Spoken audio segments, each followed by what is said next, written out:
Hey there, welcome back to another episode of the Support Ops Hangout. I'm your host, Chase Clements. This is a show that helps you deliver a better support experience to your customers. So before we jump into this week's topic, let's go ahead and meet the rest of the crew. So first up, sorry, I'm still flipping through like a million different programs, getting used to stuff. This is what happens. Like we were off last week and then we were on and then we're off like 3 weeks ago and then we're going to be off next week. It's summer. We're just like a weird random schedule. So it happens. Back in the flow. We'll get there. First up for the crew, Chase Livingston from Automatic. How are things? Going very well. Glad to be here. Awesome. And the next up, and this is one of those times where I would encourage you to watch the video feed just because Carolyn is in her childhood room. I don't know. I guess that's close enough for a description, right? I am in my childhood room. That is not a crib, as Livingston thought at first glance.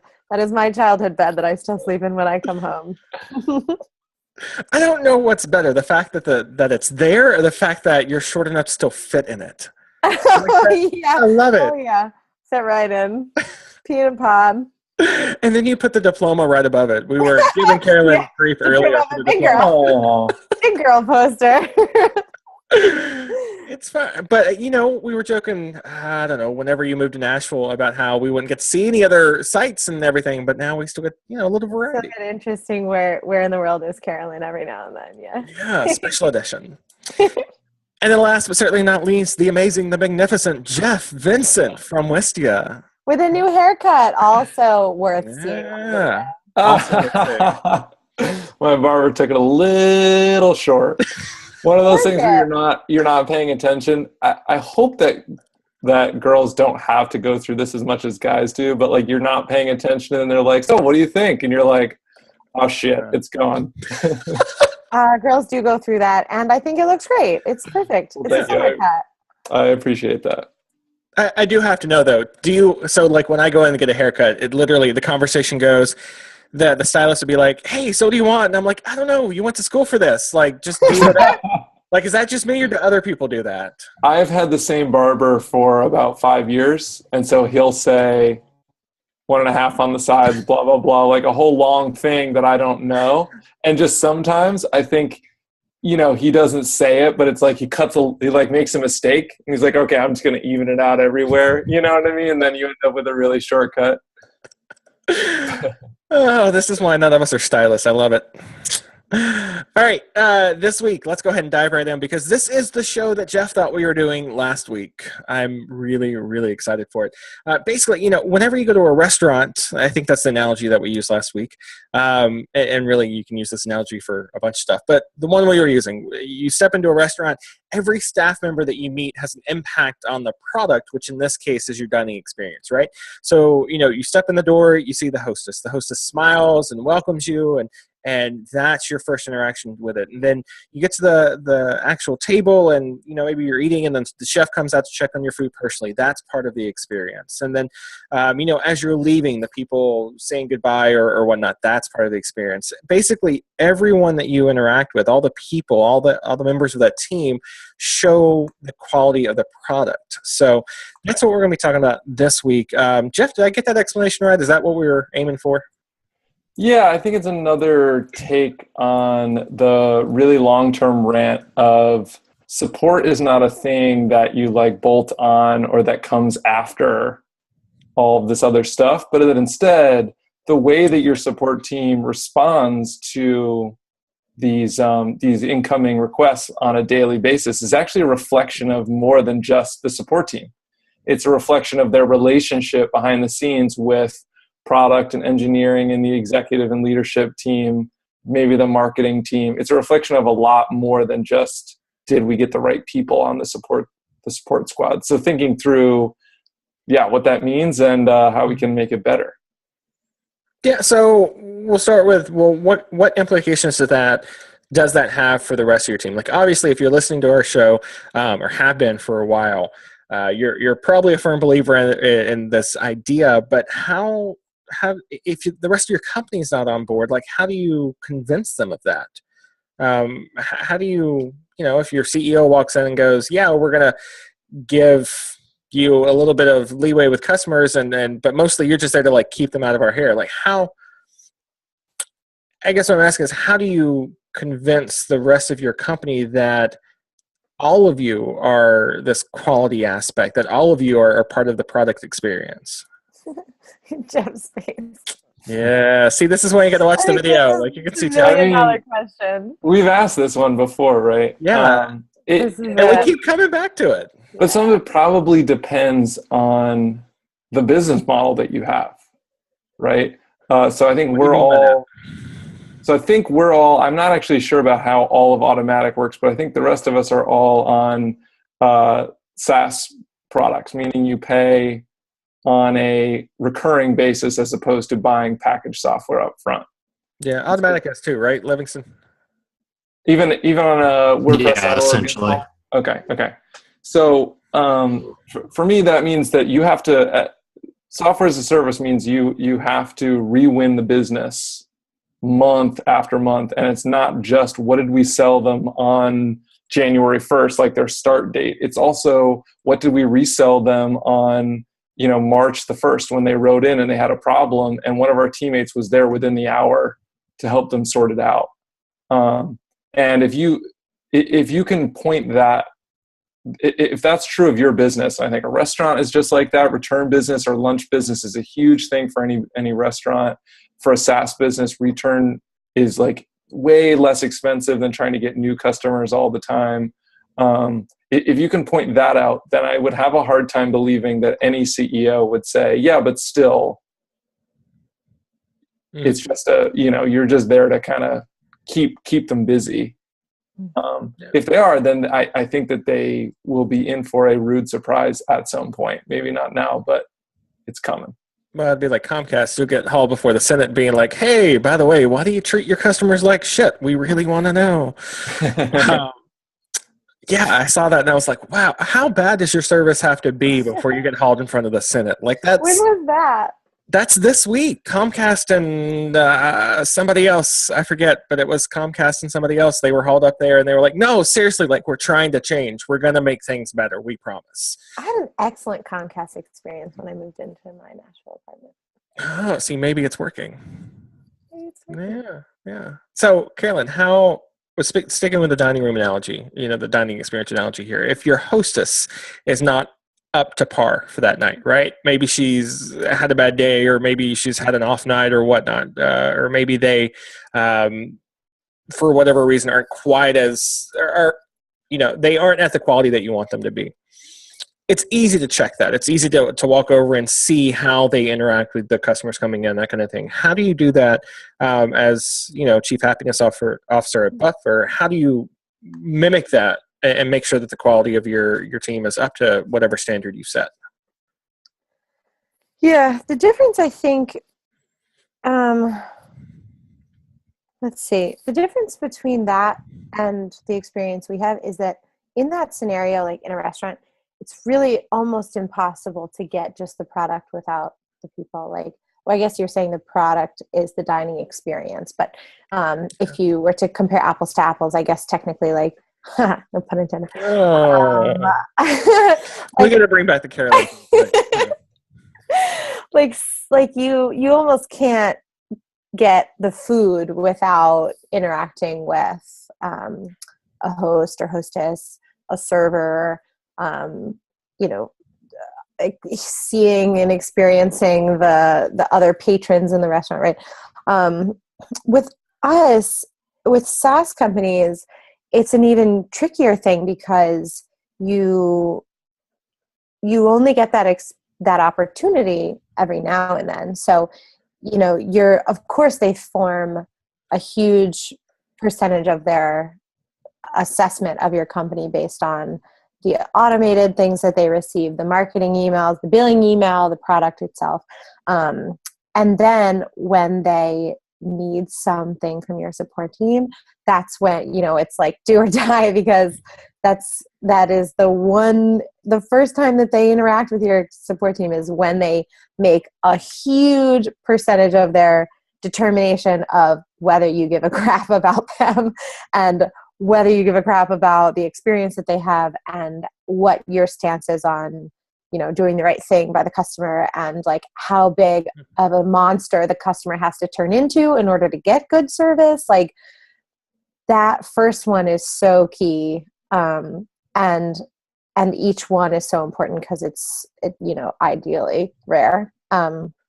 So it's even more important, I think. So how do you do it? I mean, we do it a bunch of different ways. We do peer reviews. We do spot checks. I read the whole thread of every single self-rated upset customer or okay customer. I also read a huge percentage of the very happy customer replies. So I give a lot of feedback and a lot of praise on those fronts. We also we track NPS, Net Promoter Score, which is more of the whole customer experience, not just their experience with the support team. But it's the answer to your question of like, what do you do if it's not up to par? Is we're sort of figuring that we're redoing that right now. Like we're kind of throwing out our tone guide and starting over because we realized like somehow I think we maybe have just drifted a little bit from where we want to be. And so like, let's start over. And so, you throw out the playbook and start, you wipe the whiteboard clean and start over. And we're doing that a little bit right now, which is really fun.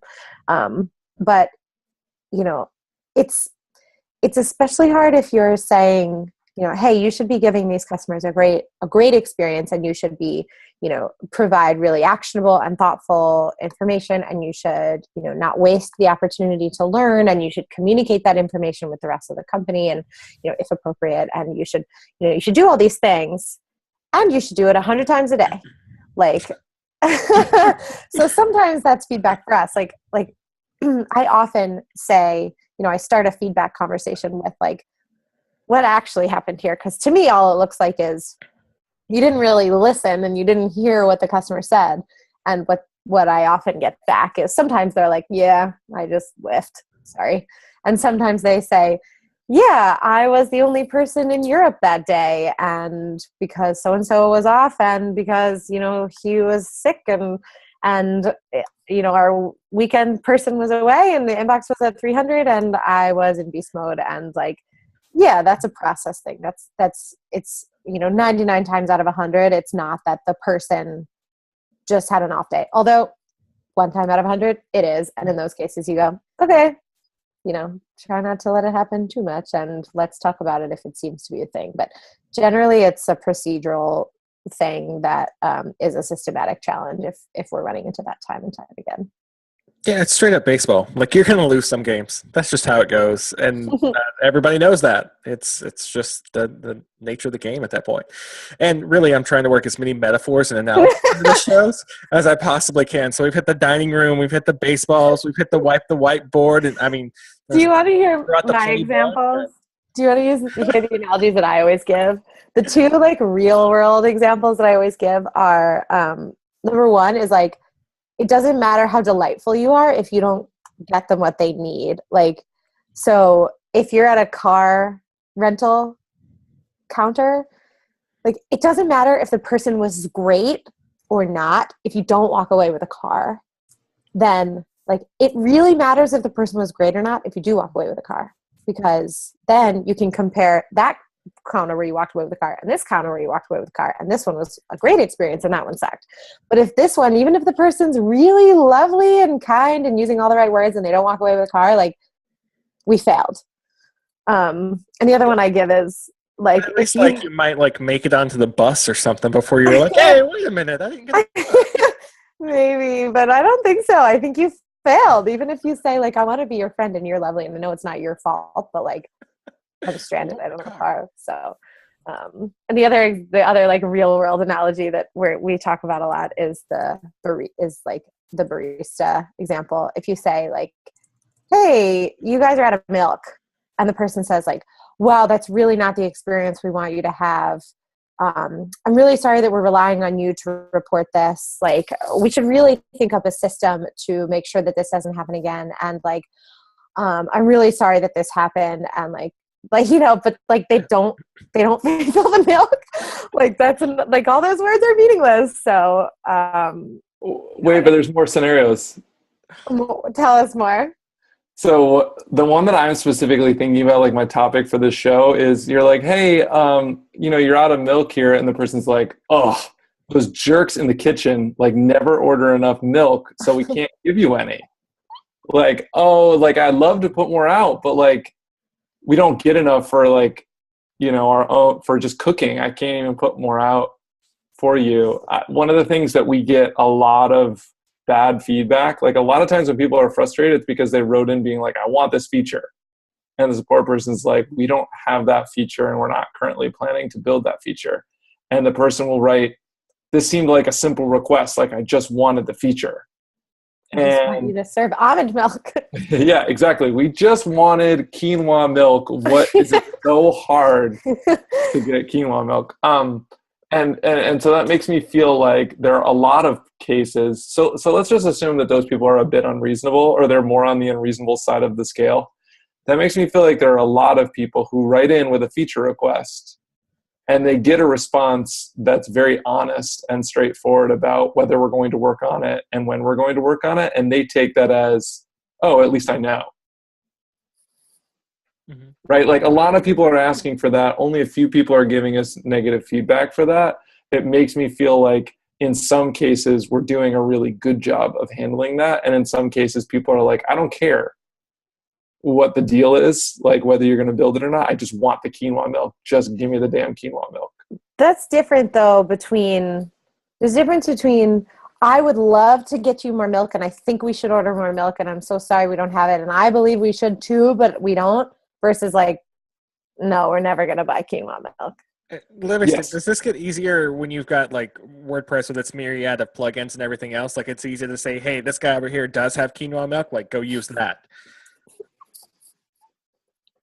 Yeah, I mean, we definitely find ourselves recommending other things sometimes. I think on the WordPress.com side of things, we're more in this situation though, because probably one of the biggest requests over the years has been, can I install a plugin on WordPress.com?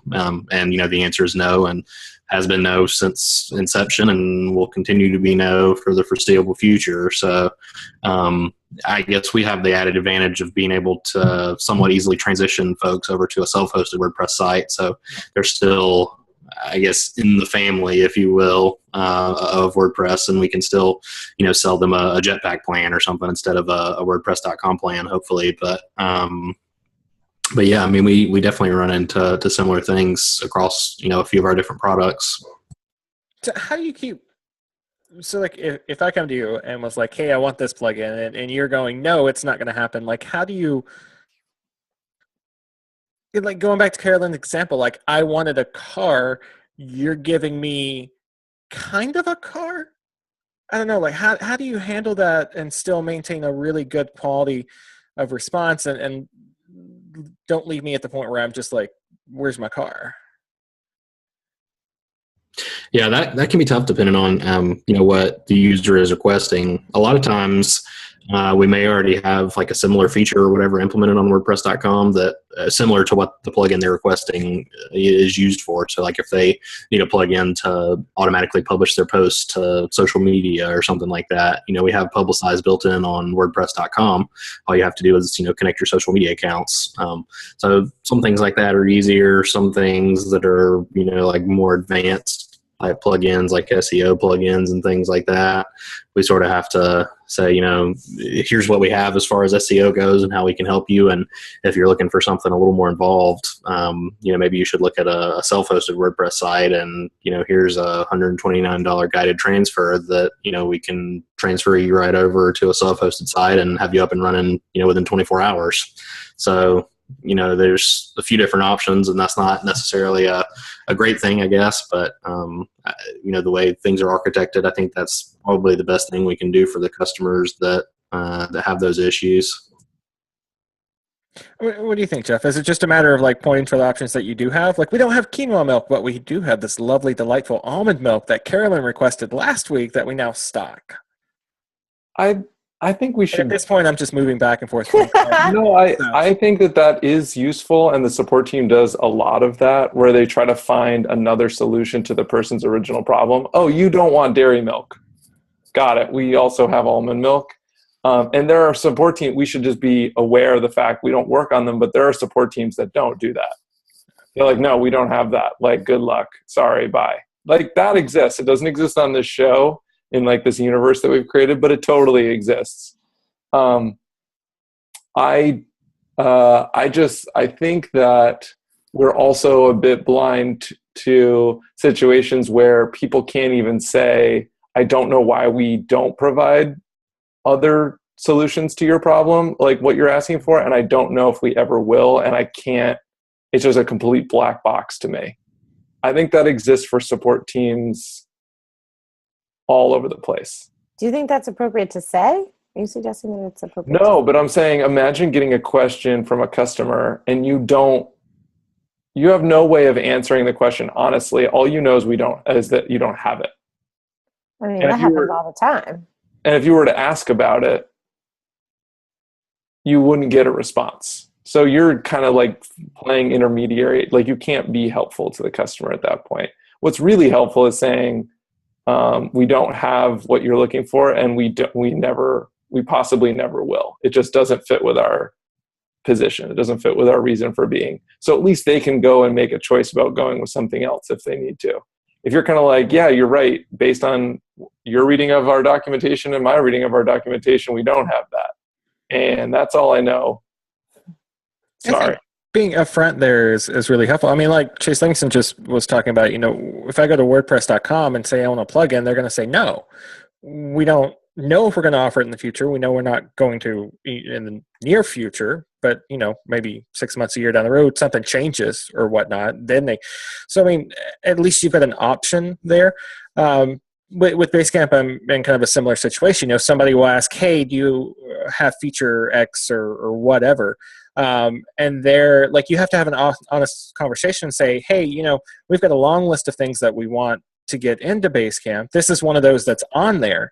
But as far as it happening in like the next 6 weeks, that's a no. In the next 6 months, we don't know. I mean, we're not planning too far down the road because, I mean, let's be honest, when you plan out your features for the next 6 months or so, you're just throwing darts at the dartboard at that point. Like, it might happen, it might not happen according to plan.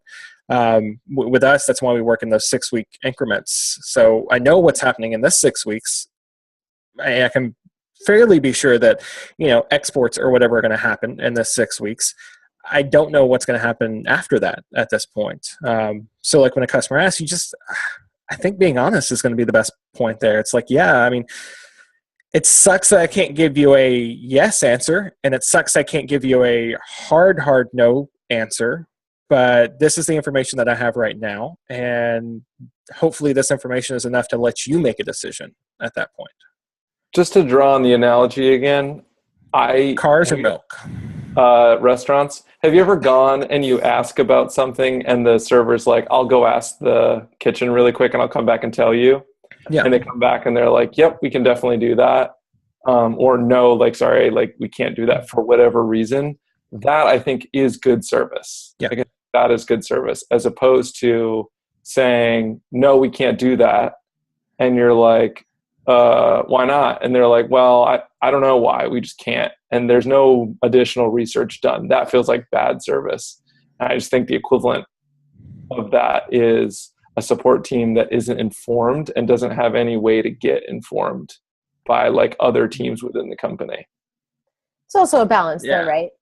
Like the server can't go, hang on, let me ask, to every crazy request. Like, probably they have to be able to go, they have to be able to make a judgment call some of the time. And like, that is a training of you to learn what is our kitchen's tolerance for me popping in and saying like, can you do this or that? And that's kind of a philosophical question at the like relationship between engineering and customer happiness.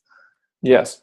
Livingston, does that get tougher as the company gets bigger? I mean, like our size, we're down, I say our size, but we're 50 to 100 people relatively.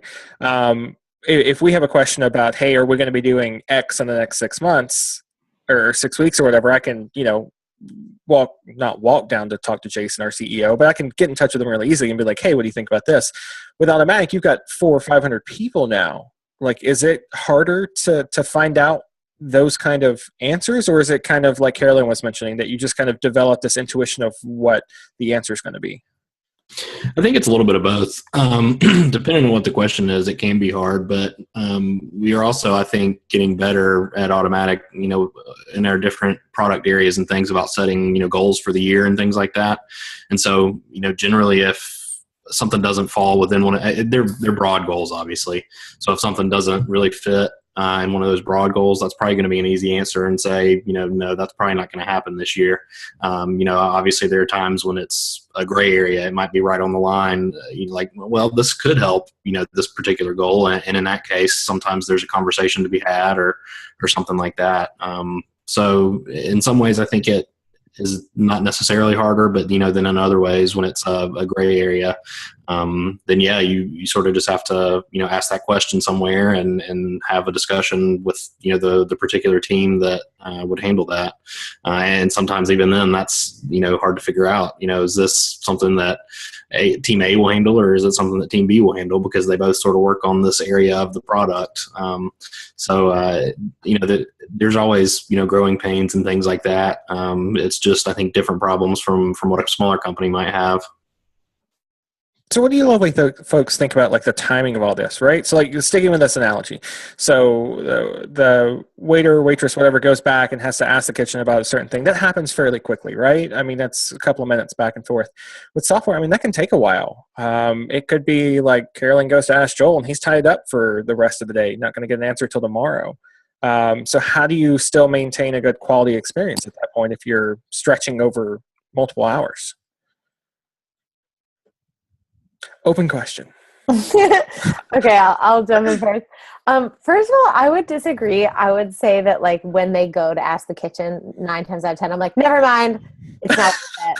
Like it's like excruciating. That minute is so long that I actually feel like it really is relative. And in that case, I think, I don't know, I guess it's your own personal tolerance, but you're like the person that's like, oh, I was going to try this new dish. Never mind though. I'm like, you know what? It's don't go and find out if you can remove the onions from it. Like if you can, great. And if you can't do it, like I'll have it. Like it's not worth it. It's not worth the new information, but, and the same thing in software, like either they say, I have to have a solution right now, or like, yeah, and you can, I don't know, I think you can tell that. Just communicate. Like our biggest learnings have been when we hand it off to the person who's going to find the information, or to an engineer who's going to look into the problem or whatever, and forget to say, hey, I've handed this off to a different team that works on a different cadence. That's when people are like, hello. But, as long as you say, here's when I'm going to check in with you again if I don't have an answer, then people tend to be okay, in my opinion. What do you think, Jeff? Yeah, I agree with that. I think our goal on the other side, like on the product and engineering side, has been to distribute that like 6-week time frame and that like long-term, what are we going to try to accomplish with this product information as much as possible. So that even if someone brand new, when someone brand new starts on support, they have like a bazillion and one questions because they have so much of that knowledge to build up, and they'll pop in and say like, hey, are we planning to do something like this? And pretty much anyone would give you the same answer. And that's like our goal, is that it would be the same and it doesn't matter who you go to. And then in questions where something's not working the way that it should, the way that it works is the customer champ would open an issue to say like, hey, we should fix this, and tell the customer, I'm going to circle back with you when this gets fixed, but I don't have an immediate time frame, unless someone's working on it while they're sitting with them. And that person's like, yeah, this is really easy to fix. It's like changing the copy or something like that. we normally get back to them and say, we don't really have a time frame for the fix, but we're really glad that you told us about the problem, and we're going to try to fix it. All right, so we're working any more analogies into this particular episode? I want to get in there. Livingston's got to have at least a couple more. Oh man, I think I'm fresh out of analogies for today. So that was, as we got into this episode, I realized just how deceptive Jeff's original question was here, because there's so many different parts in this, right? I mean, yeah, we're talking quality of the product is being reflected by the quality of the team, but so many other little things in there, like down to how do you not only handle feature requests, but how do you say no to them? How do you say yes to them? The time that's involved in that kind of interaction. How do you talk to the rest of your team about all of that? How do you get information that flows down from the top? And good Lord, seriously, that was just a lot of stuff in there, Jeff. So, well, I think a lot of it we're talking about, like on this panel at least, we're talking a lot about Carolyn's jobs. Like I was very interested in what she was saying here, because communication is the name. Like we were talking about communication, internal communication as it pertained to another topic. But I think in this one, it's another place where communication is extremely important, and not just internal to your team, but also like in Carolyn's role, she's facilitating or just setting up the ways that communication flows across the whole company, with the idea that your frontline people, if they're not educated, then the customer is the one that ends up having the shitty experience. So you've got to, you've got to be working on that and enforcing that on like a daily, weekly basis. Just finding the places where communications break down and just working through how can we make it better. And in my experience, the bigger we get, the more processes we need. And that might sound really obvious, but it is so true. Like it's almost exponential. Like for every 5 people we add, we need 25 new processes. So it becomes a process of you have to get all that information out of somebody's head written out so it can be checked, right? So something simple, like I know we talk about customer support, but like kind of the reactive side, but the entire like experience here. If you have somebody over in marketing that's handling your onboarding emails, something changes in the app, and now the onboarding emails are out of date, like you have to have a process to make sure that that gets called. Otherwise, it's the equivalent, going back to the dining experience here, it's the equivalent of somebody walking up, reading a menu on the outside of the restaurant going, oh my God, they have pasta. Not pasta, that's dumb. They have, I don't know, chicken parmesan. Like, that's exciting. And then you walk in and the hostess goes, oh, that's out of date by like 2 months. I'm sorry. We're a Moroccan restaurant now. We're a vintage hipster coffee place where we do cold brews. That's for you. We sell quinoa milk here. Yeah, we're quinoa milk only. So the interesting thing about that though is like, yeah, when you're 5 people, like anybody can go change the marketing copy. When you're 25 people, anybody can walk over or like Slack over and say, hey, person in charge of marketing copy, can you change this? Because this is out of date. When you're 100 people, my experience is that like you need a process to like, there's 5 different things that need to change, and you can't just go talk to the person because then only 2 of those things happen. And like the other person who needed to know about it didn't know it. And suddenly you need a process for when Happiness notices a change, and you need like a Trello board and a Wufoo form to add to the Trello board so that you need so many more processes the more people there are and the more moving parts there are. And that's just what we've been doing honestly for the past 2 months, is ever since the like situation I talked about a few weeks ago where we realized like, we were kind of the measure of product quality, and when not only were we the measure, but we didn't have a whole lot of things. We didn't have a lot of action steps to take when things were not where they needed to be. Like what we've done since then is add process, and it's been such a dream, and I'm sure so boring for people who we just used to say like, use your best judgment, solve problems when you see them, fill holes that need to be filled, and like, go be a badass. Like you're on a 10-person team. Now we're like, yes, these are the 29 things you need to know these are the 29 paper docs with like like Dropbox paper docs or hackpads or whatever with like the steps to take in any of these 29 situations. And like the people who've been on board for a long time are kind of like, okay. And the new people are like, this is great. I know exactly what I'm supposed to do in these situations. So it's a shift, but that's what we've been doing recently. It seems like something we could talk about at some point, because that sounds like a nightmare. And yet if it works, like, that's really great. And we're not at 100 people yet, so I have no idea. But 100 people and remote.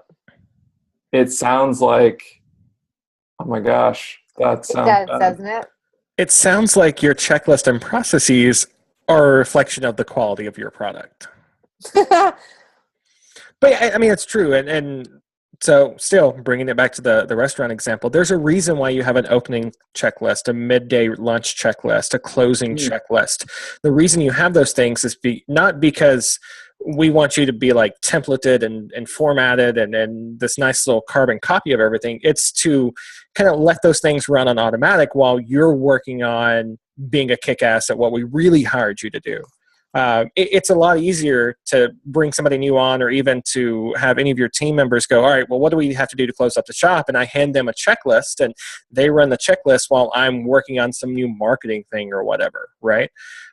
It just offloads that pressure to the point where when you lock up, you're not going, damn, did I remember to turn off the ovens? Is the gas going to be running all night? I don't know. And now you have to go back and check, and otherwise you risk blowing up the building, and insurance frowns on that. And to Jeff's point, not only when you have a checklist, it doesn't matter who you give it to. Like, that's the other thing that we've been trying to do. And this is kind of goes back to the original point of the customer experience, the experience that the customer has with your service team is a representation of your greater product. Like, that also means that each individual person represents the company. And so if person A gives a wildly different experience, if you say, hey, I really am ringing my bell loudly as a customer and I really want this feature, and person A says no, and person B says, like, let me find out and let me see if I can get that for you, and like nags an engineer and like figures out a way to like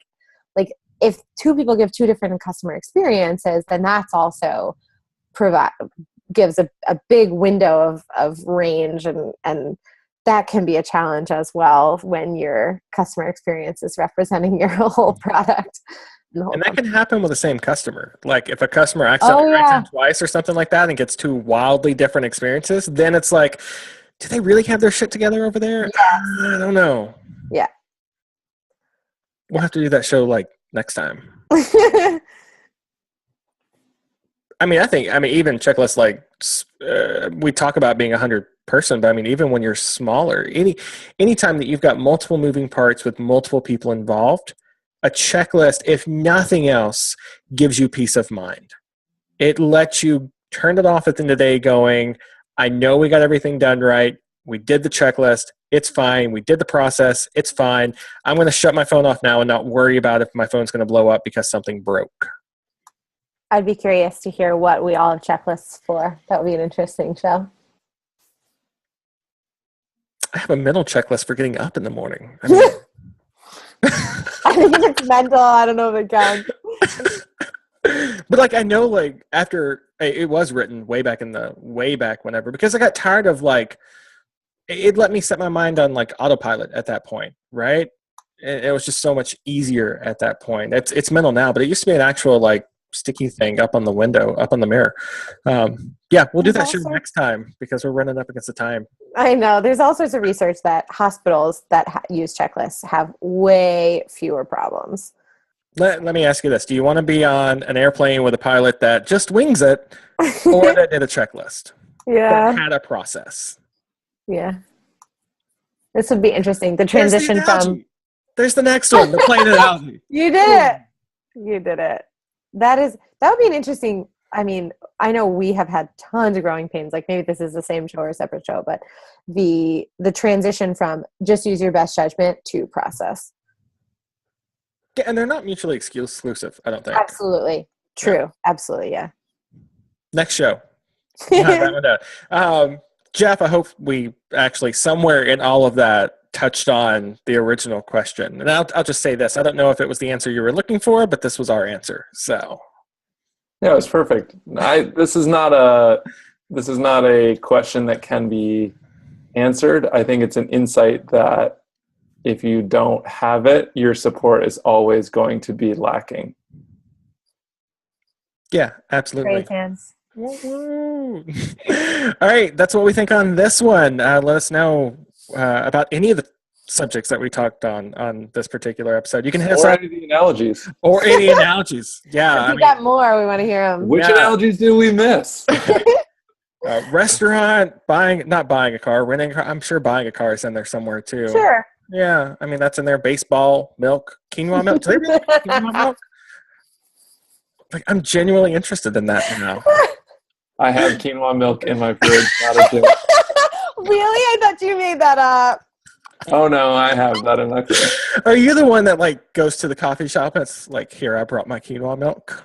Use this. Yeah, I brought my own. Yeah, Chase, that's me. You nailed me.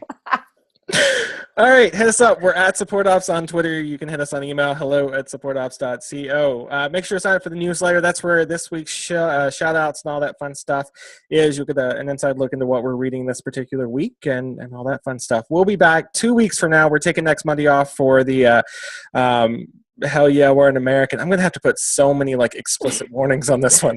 Sorry, I think I started it. I think I started it. Yeah, 4th of July here in the States, so we're going to take off next Monday and shoot off some fireworks and, I don't know, barbecue and beer or whatever else y'all are doing. But yeah, so we'll be back 2 weeks. We'll touch on the checklist and processes question because I really like saying the word processes. It's just fun at the end of the day. So all that said, we'll see you in 2 weeks, and until then, have an awesome week.